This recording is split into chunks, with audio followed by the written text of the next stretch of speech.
These past few weeks, I've seen some online discourse about the age demographic of the amazing digital circus.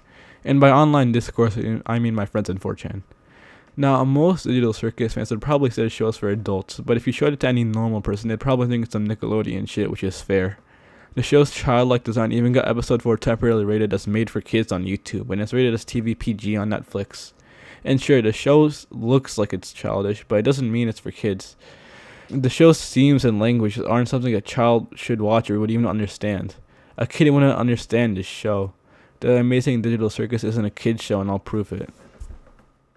Now, in case you don't know, The Amazing Digital Circus is a show created by Glitch Productions and Gooseworks. It's about a woman who gets stuck in this digital world, encountering a bunch of other people who have been stuck there for years, alongside a two-man AI named Kane.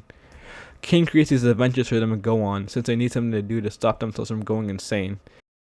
And when they do go insane and reach their mental breaking point, they turn into this weird dog-like eye monster, which is a process called abstraction, and it's basically the metaphor for death in this universe.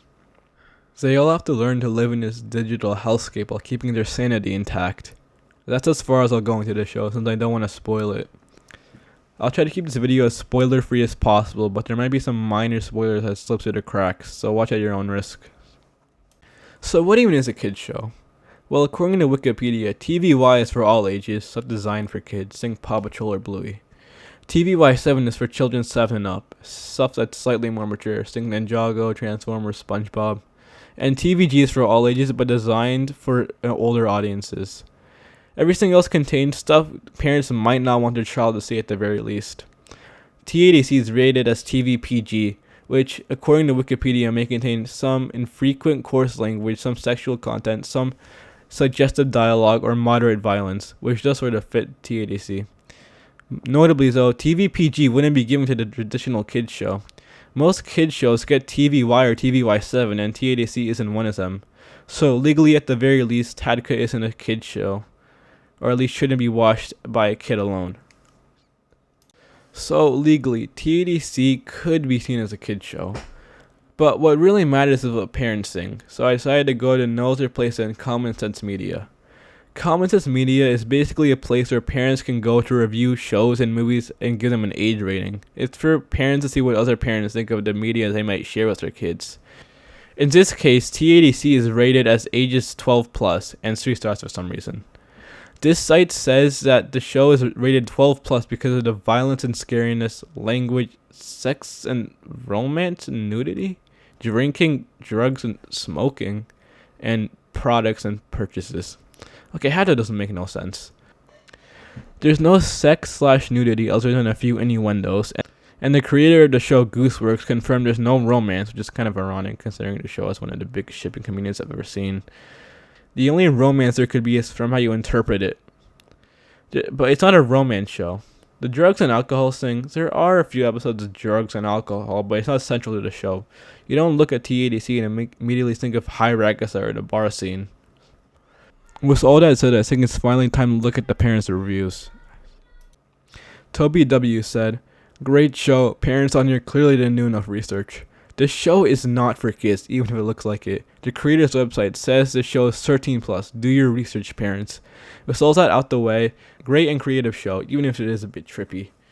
I would say kids over 14 will understand the themes and enjoy this.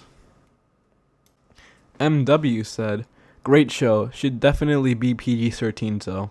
I have loved this show since it started coming out, but I highly disagree with Netflix's PG rating. This show should be PG-13 at the least. The horror in the third episode even frightened me, so I am a big horror fan. The censoring of the language is not nearly good enough for children, as you can easily tell what the swear words are. As an adult with no children but 2 younger brothers who are 8 and 10, I will not feel comfortable with either of them watching this, and it would 100% give them nightmares. Definitely recommend it as 13 plus for watching this, but it's great for adults and teens." KDO said, "Amazing, the show is great, the plot is so well developed and the characters are all hilarious, and there's always some funny animation Easter egg going on in the background that's just a cherry on top.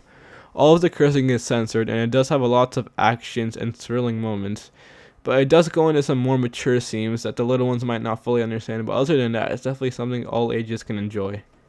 Definitely would recommend if you want a new fan number, something to get into, and are just looking for a laugh to make your day a little brighter. The show is awesome and I really like it, and I can't wait for the next episodes.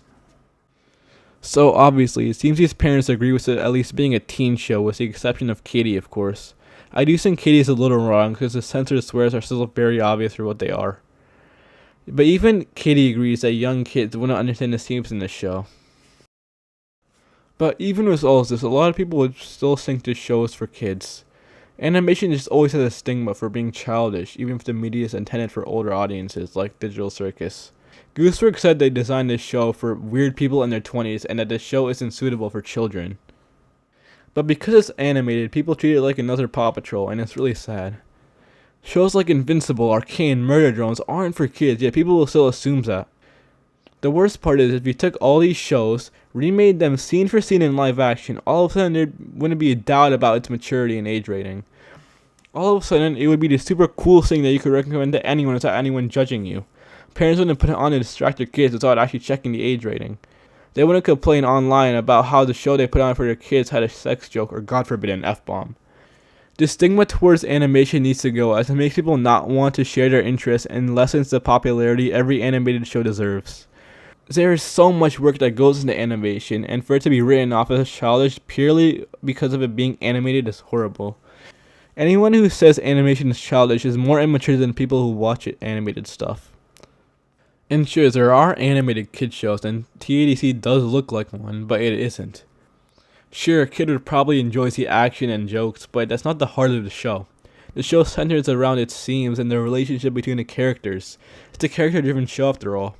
A kid isn't going to understand body dysmorphia, masking emotions, struggling to show or regulate emotions, and more. The themes are what makes TADC adult, not the language or action. At the youngest, TADC is for teens and up. There's no shame for liking TADC or animation, and there should never be any shame for that. But with all that said, I want to talk about this for just a second. Just as there's no shame for watching animation, there should be no shame for watching something for kids. Kids media is really just media for everyone.